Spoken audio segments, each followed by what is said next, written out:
नमस्कार, live series के नए बुलेटिन निर्मल बिहार में आपका स्वागत है। आपके साथ मैं मुस्कान। खबरों की शुरुआत करेंगे, लेकिन उससे पहले एक नजर डालते हैं आज के सुर्खियों पे। कैमूर में नीतीश कुमार बोले, पहले की सरकार एकदम फालतू थी। नीतीश कुमार चुने गए जेडीयू के राष्ट्रीय अध्यक्ष। कैमूर में सुनसान पहाड़ पर हाई सिक्योरिटी जेल बनाएंगे, सम्राट का ऐलान। बिहार में बिना लाइसेंस नहीं चलेगी मीट शॉप। जेल से बाहर आने के अनंत सिंह बोले, अब जनता का काम करेंगे। चिराग पासवान ने चाचा पशुपति पारस पैर छू कर लिया आशीर्वाद। डिप्टी कमिश्नर के ठिकानों पर एसवीयू की रेड। 1.84 करोड़ अवैध कमाई का आरोप। कटिहार में गौशाला की आड़ में मुखिया कर रहा था पशु तस्करी। बेगूसराय में 5 लाख लूट कर फरार हुए नकाबपोशी बदमाश। बिहार में अगले 48 घंटे मौसम रहेगा सुहाना, बारिश का अलर्ट। अब खबरें विस्तार से। सीएम नीतीश कुमार समृद्ध यात्रा कैमूर पहुंचे। बता दें कि मुख्यमंत्री ने सभा को संबोधित करते हुए कहा है कि पहले की सरकार एकदम फालतू थी, कोई काम नहीं करती थी। पहले की स्थिति डराने वाली थी। लोग शाम में घरों से बाहर नहीं निकलते थे। वो लोग हिंदू मुस्लिम और झगड़े करवाते थे। साथ ही में पढ़ाई, स्वास्थ्य, सड़कों का बुरा हाल था और बिजली बहुत कम जगहों पर थी। बता दें कि उसने गड़बड़ी की थी और साथ ही उसके बाद ही हम लोग आए और हमने विकास के काम भी किए। अब कोई डर का माहौल नहीं है। और इससे पहले मंत्री अशोक चौधरी ने भी कहा कि बिहार में आने वाले समय में जो भी सरकार बनेगी वो नीतीश कुमार जी के नेतृत्व में ही चलेगी। मुख्यमंत्री नीतीश कुमार बता दें कि एक बार फिर से जेडीयू के राष्ट्रीय अध्यक्ष चुने गए हैं और मुख्य चुनाव अधिकारी ने कार्यकारी अध्यक्ष संजय झा को उनका प्रमाण पत्र सौंपा। और कार्यक्रम में केंद्रीय मंत्री ललन सिंह भी उपस्थित रहे। और साथ ही केंद्रीय मंत्री ललन सिंह ने कहा है कि नीतीश कुमार ने पिछले 20 वर्षों में जबरदस्त और साथ ही शानदार काम किया है। और उन्होंने ये भी बताया है कि जब लालू यादव का शासन चल रहा था उस समय नीतीश कुमार सड़कों पर उतरकर आंदोलन कर रहे थे और इसके बाद उन्हें सत्ता मिली और सत्ता में आते ही नीतीश कुमार ने बिहार में व्यापक विकास भी किया। साथ ही में उन्होंने लालू यादव पर निशाना साधते हुए ये भी कहा है कि जब नीतीश कुमार रेल मंत्री थे तब रेलवे में स्वर्णिम बदलाव हुआ, लेकिन जब रेल मंत्रालय में लालू यादव के पास गया तो उसकी स्थिति भी खराब हो गई। बिहार के उप मुख्यमंत्री और गृह मंत्री सम्राट चौधरी ने अपराधियों और साथ ही आतंकवादियों पर नकेल कसने के लिए राज्य में एक अति सुरक्षित जेल बनाने का भी घोषणा कर दिया है। बता दें कि सम्राट चौधरी ने कहा है कि कैमूर के पहाड़ों पर हाई सिक्योरिटी जेल बनाएंगे, सबसे खूंखार आतंकवादियों के उसमें बंद करेंगे और साथ ही इस विशेष कारागार का निर्माण राज्य के सबसे गंभीर अपराधों में संलिप्त अपराधियों और साथ ही आतंकवादियों को रखने के लिए किया जाएगा, साथ ही ताकि उन्हें सामान्य कैदियों से अलग रखा जा सके और साथ ही जेल में आधुनिक तकनीक का उपयोग भी किया जाएगा। बता दें कि जिससे बाहरी दुनिया से कैदियों का संपर्क पूरी तरह से कट जाए और इससे जमेर प्रणाली और साथ ही निरंतर निगरानी तंत्र शामिल होंगे। बता दें कि उन्होंने ये भी कहा है कि राज्य में कानून व्यवस्था को और भी ज्यादा प्रभावी, मजबूत, आधुनिक बनाने के लिए सरकार लगातार आधारभूत संरचना के विकास पर भी काम कर रही है। डिप्टी सीएम विजय सिन्हा का बड़ा ऐलान किया। बता दें कि अब अवैध मांस की बिक्री पर पूरी तरह से प्रतिबंध लगेगा और बिहार में बिना लाइसेंस के एक भी मीट शॉप नहीं चलेगी। बता दें कि धार्मिक स्थल, स्कूल और साथ ही भीड़ वाले क्षेत्र में विशेष निगरानी की भी जाएगी और साथ ही पार्किंग के नाम पर अवैध वसूली बंद किया जाएगा। बता दें कि सभी पार्किंग स्थलों पर एक रेट चार्ज होगा और इसके अलावा ये भी कहा गया है कि बिहार में 11 नए टाउनशिप बनाने का फैसला लिया गया है। सभी टाउनशिप को सिटी के रूप में विकसित किया जाएगा। वहीं बता दें कि हड़ताली राजस्व अधिकारियों को 25 मार्च शाम 5 बजे तक योगदान देने का अंतिम अवसर भी दिया जाएगा। नियमों के उल्लंघन पर सेवा समर्पित और साथ ही वेतन कटौती जैसी कड़ी कार्रवाई की भी चेतावनी दी गई है।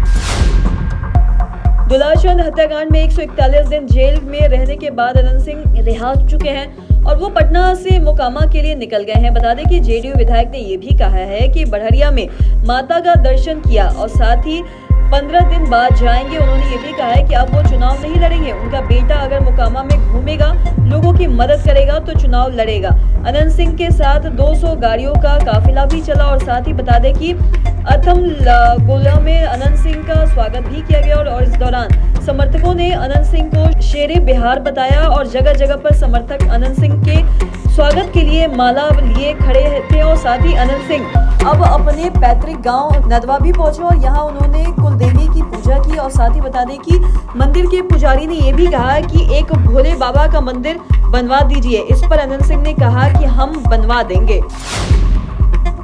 चिराग पासवान ने चाचा पशुपति पारस का पैर छूकर आशीर्वाद दिया है। बता दें कि केंद्रीय मंत्री चिराग पासवान खगड़िया के अलौली प्रखंड के सरहबंदी स्थित पैतृक आवास पहुंचे थे और इस दौरान की एक तस्वीर चर्चा में आ गई है। दरअसल आवास पर पूरे केंद्रीय मंत्री पशुपति कुमार पारस भी मौजूद थे और चाचा पारस को देख चिराग ने उनका पैर छूकर आशीर्वाद लिया।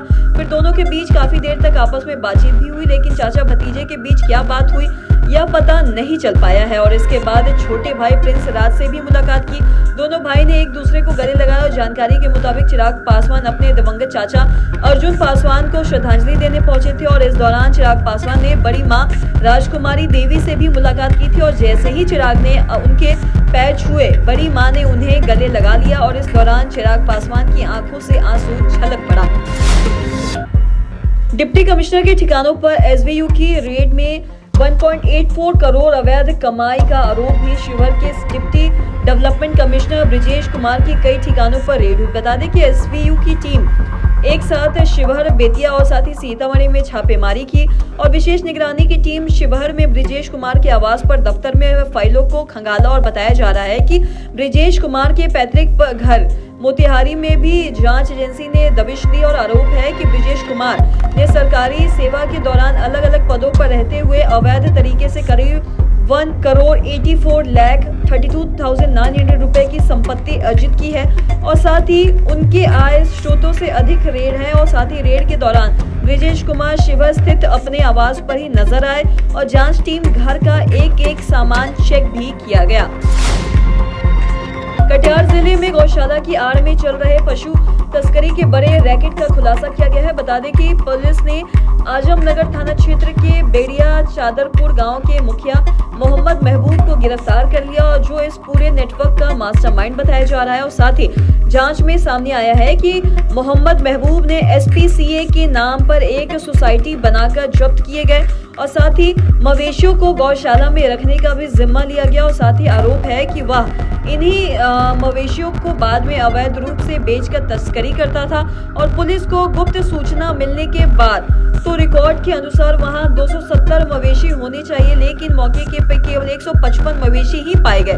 और एसपी ने आरोप लगाया है कि गिरफ्तार की पुष्टि करते हुए बताया कि मोहम्मद महबूब पर पहले ही भी विभिन्न थानों में करीब 8 मामले दर्ज किए गए हैं। बेगूसराय के तेगड़ा नगर परिषद क्षेत्र में दिन दहाड़े बैंक लूट की घटना सामने आई है।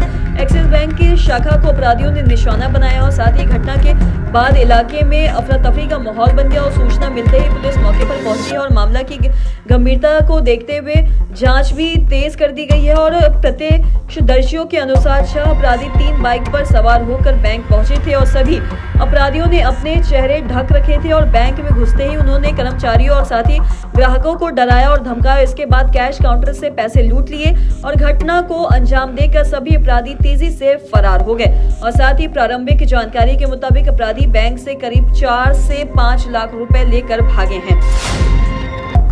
बिहार के मौसम में इन दिनों उतार चढ़ाव काफी ज्यादा देखा जा रहा है। कभी धूप तो कभी बारिश हो रही है और इसके साथ ही ठंडी हवाओं का भी असर देखा जा रहा है। और इसी बीच मौसम विभाग की माने तो राज्य में मौसम सुहाना बना रहेगा और साथ ही मौसम विभाग की माने तो 26 मार्च से मौसम करवट ले रही है और साथ ही कई जिलों में येलो अलर्ट जारी कर दिया गया है। और विभाग के मुताबिक 26 मार्च को पूर्वी चंपारण, पश्चिम चंपारण, गोपालगंज, सिवान, सारण, बक्सर, भोजपुर, अरवल, कैमूर, रोहतास और साथ ही औरंगाबाद में तेज बारिश भी हो सकती है। और इसके साथ ही ठनका गिरने और 40 से 50 किलोमीटर प्रति घंटे की रफ्तार से हवा चलने को भी लेकर चेतावनी जारी कर दी गई है। तो आज की इस वीडियो में इतना ही। अगर आपने चैनल को सब्सक्राइब नहीं किया तो तुरंत करें, साथ ही फेसबुक पेज को लाइक करें। वीडियो देखने के लिए आपका धन्यवाद।